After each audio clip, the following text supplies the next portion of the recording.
अस्सलामुअलैकुम। आज मैं आपको बहुत ही आसान तरीके से ए लाइन प्लाज़ो की कटिंग एंड स्टिचिंग बताऊंगी, जिसके लिए हमने 2.25 मीटर फैब्रिक लिया है और इसको डबल में रख लिया। इसमें बन गए हैं 4 लेयर्स। सबसे पहले ऊपर के 2 लेयर्स को हम पकड़ेंगे और थोड़ा सा 2 इंचेस जितना इसको नीचे करेंगे, क्योंकि हमें बैक की लेंथ बड़ी रखनी है। तो 2 इंचेस जितना गैप पहले 2 फैब्रिक्स का छोड़ देंगे बैक पार्ट के लिए। फ्रंट पार्ट के लिए अगेन बेल्ट की मार्किंग के लिए अगेन 2 इंचेस छोड़ देंगे। यहाँ पर हम एक लाइन बना लेंगे। ये हो गया बेल्ट की मार्किंग।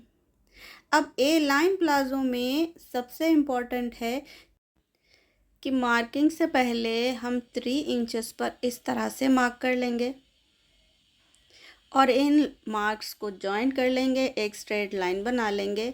अब इस लाइन के बाद से हमें एक्चुअल में प्लाजो की मेजरमेंट लेनी है। हिप साइज़ का 4th पार्ट प्लस 1 इंच लेंगे यहाँ पर एक्स्ट्रा, तो हमें आ गया 11 इंचेस। अगेन 3 इंचेस दूसरी साइड से भी इंक्रीज़ कर देनी है। इस फैब्रिक की जो विड्थ है वो है अराउंड 23 इंचेस, तो हम ये सारा ही कंसिडर कर लेंगे।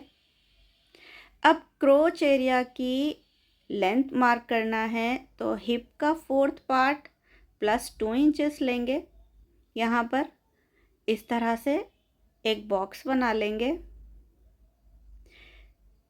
क्योंकि दोनों साइड से हमने 3 इंचेस एक्स्ट्रा दिया है, तो सारी मार्किंग्स इसमें से निकल आएगी। तो अगेन 2 इंचेस आगे की तरफ करते हुए हम गोलाई में क्रोच एरिया का शेप दे देंगे। ये हो गया क्रोच एरिया की मार्किंग। अब लेंथ देख लेते हैं। रेडी लेंथ जो हमें चाहिए वो है 38 इंचेस। 1 इंच एक्स्ट्रा लेंगे स्टिचिंग मार्जिन, तो 1 इंच एक्स्ट्रा पे मैं मार्क करूँगी।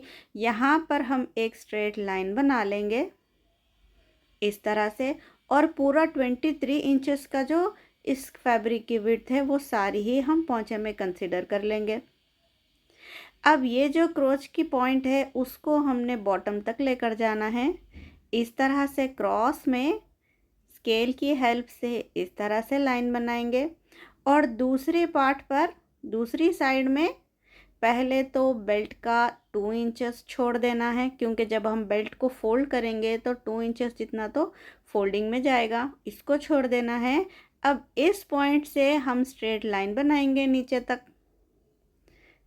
इस तरह से स्केल को रखेंगे और नीचे तक इसको लेकर जाना है।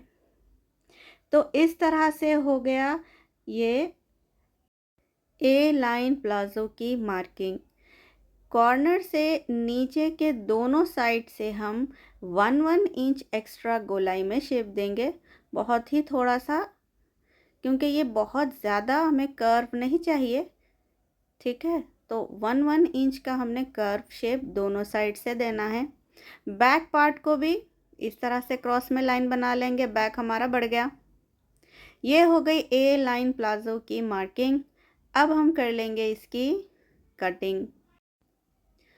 तो ए लाइन प्लाजो में हमें एक ही चीज़ का ध्यान रखना है कि जो मेन मार्किंग है उससे 3 इंचेस हम एक्स्ट्रा लेंगे दोनों साइड से, और कपड़े की जितनी भी हमें विड्थ मिली है उतनी हम बॉटम के लिए ले लेंगे।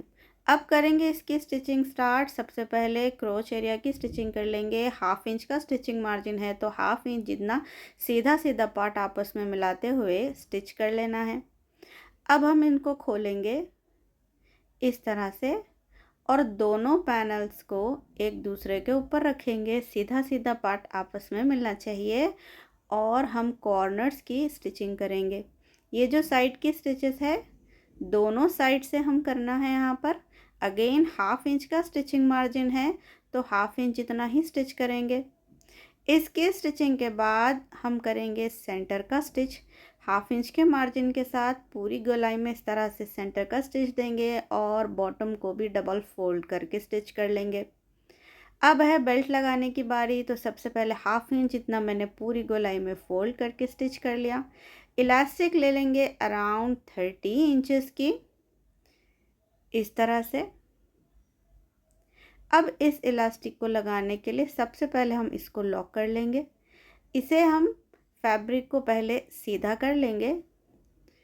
सीधे करने के बाद ही हम इस पर इलास्टिक लगाएंगे।